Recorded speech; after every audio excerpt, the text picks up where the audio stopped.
Haleluya, haleluya, haleluya. Salam sejahtera di dalam kasih Tuhan kita Yesus Kristus, keluarga besar Jemaat GPD Yerusalem Magelang, dan Bapak Ibu Saudara yang menyaksikan renungan saat ini. Kita bersyukur kepada Tuhan, sebab Tuhan baik bagi kita sampai hari ini. Kita ada karena kasih dan kemurahan Tuhan. Puji Tuhan. Kita akan merenungkan satu bagian kebenaran firman Tuhan, dan pembacaan kita sesuai dengan agenda rohani kita sudah sampai di kitab Injil Matius pasal 22. Sekali lagi Injil Matius pasal 22. Saya tidak akan membacakan ini karena ayatnya cukup panjang, tetapi dalam Injil Matius pasal 22 ini ada satu rangkaian cerita tentang pelayanan Yesus. Jadi pelayanan Yesus dan di mana Yesus melayani, di mana Yesus berada, ada dua kelompok yang selalu menyertai Yesus. Dan keberadaan kedua kelompok ini semata-mata hanya untuk melihat titik-titik kelemahan atau hal-hal yang salah, yang tidak sesuai dengan adat istiadat yang berlaku saat itu, dan itu akan dijadikan alasan mereka. Siapakah mereka? Kelompok orang Farisi dan kelompok orang Saduki. Kalau kita membaca di dalam Matius pasal 22 ini, mulai dari perikop perjamuan kawin, bagaimana membayar pajak, termasuk pertanyaan atau pertanyaan tentang kebangkitan, dan pertanyaan juga tentang hukum yang terutama dan yang pertama. Di balik semua pertanyaan mereka terselip ada satu hal yang negatif. Kita akan belajar. Jadi selama pelayanan Yesus ini, kedua kelompok ini selalu bersama-sama dengan Yesus, tapi dengan tujuan yang tidak baik. Kedua kelompok ini selalu memberi respon, tetapi respon mereka itu adalah respon yang negatif.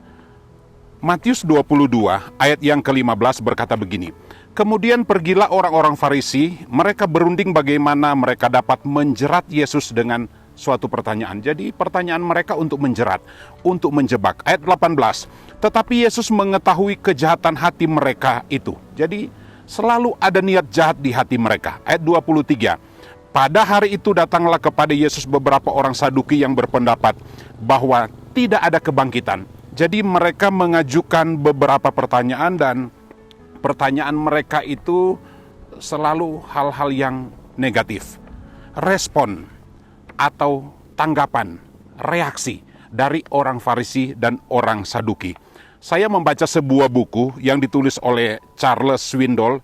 Di dalam bukunya yang berjudul Kehidupan di Tepi Tebing yang Rapuh mengatakan begini, Bapak Ibu Saudara, 10% kehidupan dibuat oleh hal-hal yang terjadi dalam hidup kita. Jadi kehidupan kita itu terjadi secara alamiah hanya 10%.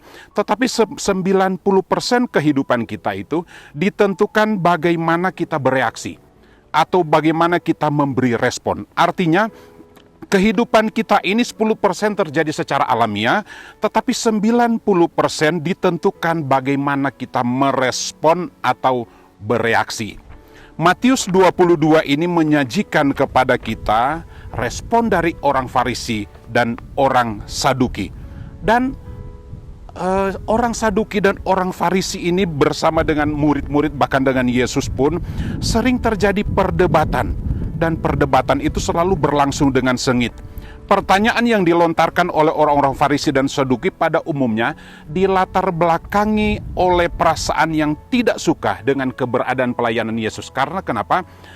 Orang Farisi dan orang Saduki ini, ajaran mereka sudah ditelanjangi oleh Yesus dengan kebenaran yang disampaikan firman Tuhan oleh Yesus. Orang Farisi dan Saduki ini ya sudah kehilangan muka di depan orang banyak saat itu dengan pelayanan yang dilakukan oleh Yesus, ajaran-ajaran yang baru. Apa yang dapat kita pelajari khususnya dari respon orang Farisi? Tentu respon negatif dan orang Saduki ini. Yang pertama, poin yang pertama, kebencian telah menyebabkan orang-orang Farisi dan Saduki itu menutup diri terhadap kebenaran. Jadi mereka meresponi dengan rasa tidak suka. Ya, tidak suka lagi dengan pengajaran Yesus. Dan itu menyebabkan mereka tidak terbuka dengan kebenaran. Yang sebenarnya kebenaran itu sangat penting bagi mereka. Tapi karena sudah dilatar belakangi dengan tidak suka, bahkan kebencian mereka terhadap ajaran Yesus, mereka tidak merespon dengan baik. Seharusnya kalau mereka merespon dengan baik itu untuk keuntungan mereka. Bahkan malah mereka membuat strategi-strategi baru dengan cara mengajukan pertanyaan-pertanyaan untuk menjebak, untuk mencobai Yesus. Jadi respon dari orang Farisi dan Saduki yang pertama adalah mereka sudah benci duluan. Mereka sudah tidak suka kepada Yesus, dan itu yang menyebabkan mereka tidak senang melihat Yesus menyatakan kebenaran. Kebencian mereka kepada Yesus telah menyebabkan mereka tidak suka dan tidak mau melihat kebenaran yang dinyatakan oleh Yesus. Yang kedua, poin yang kedua. Setiap kali Yesus menjawab pertanyaan orang Farisi, mereka selalu berusaha mencari alasan lain untuk mencobai atau menjebak Yesus, menjerat Yesus. Namun kita akan belajar tentang hal ini. Namun Yesus membalas hal-hal yang negatif, kebencian mereka, dengan menanggapi pertanyaan dari ahli Taurat dan orang-orang Farisi, bahkan orang Saduki ini. Yesus meresponi dengan baik. Bahkan ini menjadi teladan bagi kita. Yesus merespon dengan kasih. Sekalipun pertanyaan tersebut disampaikan untuk mencobai, untuk menjebak, dan untuk menjerat Yesus. Karena jika Yesus menjawab hukum yang terutama, maka seperti menganggap hukum yang lain tidak penting. Itu sebabnya dalam ayat yang kita baca tadi, Yesus selalu memberi respon yang baik. Termasuk pertanyaannya, hukum mana yang terpenting? Yesus berkata, kasihlah Tuhan Allahmu dan kasihlah samamu manusia. Yesus kalau tidak merespon dengan baik bisa dituduh meniadakan hukum Taurat. Meskipun motivasi dari ahli-ahli Taurat dan orang-orang Farisi ini, mereka meresponi dengan tidak baik, tetapi Yesus tetap melayani dan menjawab. Dengan kata lain, Yesus meresponi pertanyaan mereka dengan baik dan dengan kasih. Dan dalam ajaran ini, Yesus merumuskan hukum kasih ini. Jadi respon dari Yesus adalah dengan kasih. Yang ketiga, poin yang ketiga.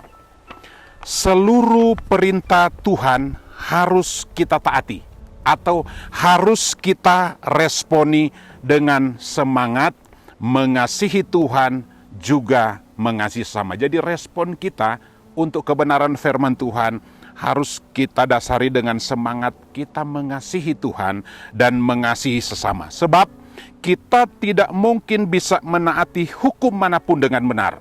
Sekali lagi, kita tidak bisa menaati hukum manapun dengan benar kalau dalam diri kita tidak ada kasih Allah. Sebaliknya, apapun hukum dan aturan itu, kalau ada kasih Allah dalam hidup kita, maka kita sanggup mentaatinya. Mengasihi Tuhan dengan akal budi atau pikiran hanya bisa terjadi kalau kita mengasihi atau mengenal Allah dengan benar. Respon kita adalah, mari kita mengasihi Tuhan dengan benar. Sebagai kesimpulan dari renungan kita pagi hari ini, seperti apa kita meresponi kebenaran firman Tuhan? Menjadi pembelajaran dan perenungan bagi kita, orang Farisi dan orang Saduki meresponi pemberitaan firman Tuhan dengan hal yang tidak baik, dengan cara yang negatif, bahkan didasari dengan kebencian, sehingga semua kebenaran yang disampaikan oleh Yesus itu tidak mendapat tempat dalam hidup mereka. Orang yang mengasihi Allah akan meresponi dengan cara mengasihi sesama. Sebaliknya, orang yang tidak mengasihi sesama tidak mungkin meresponi kasih Allah. Yang terpenting bagi kita adalah responi setiap kebenaran firman Tuhan, responi setiap perintah firman Tuhan dengan benar. Apapun itu, sekalipun mungkin ada hal-hal yang tidak masuk akal, mungkin tidak sesuai dengan situasi dan kondisi, tetapi kalau itu adalah kebenaran firman Tuhan, kita mau berkata, ya, ini aku siap melaksanakan kebenaran firman Tuhan. Sebab itu yang menjadi jaminan bagi kita. Kalau kita meresponi kebenaran firman Tuhan, kita akan menjadi orang yang benar. Saya berdoa, melalui renungan ini Roh Kudus akan memampukan kita, sehingga dalam kita meresponi kebenaran firman Tuhan, kita selalu berkata, ya untuk kebenaran firman Tuhan. Tuhan Yesus memberkati kita semua. Mari kita berdoa. Terima kasih ya Tuhan, kami umat-Mu, keluarga besar Jemaat GPD El Sadai Magelang, menjadi lebih daripada orang-orang yang menang, oleh karena Engkau yang telah mengasihi kami umat-umat-Mu. Terima kasih, bawa kami untuk mengasihi Tuhan. Kalau Engkau sudah mengasihi kami pun akan bertekad dan meresponi kasih Allah dengan kami pun mau mengasihi Engkau lebih dari segala-galanya. Segala puji bagi nama-Mu. Kami sudah berdoa mengucap syukur, menerima kebenaran firman Tuhan ini di dalam nama Tuhan Yesus Kristus. Haleluya, haleluya, haleluya. Amin.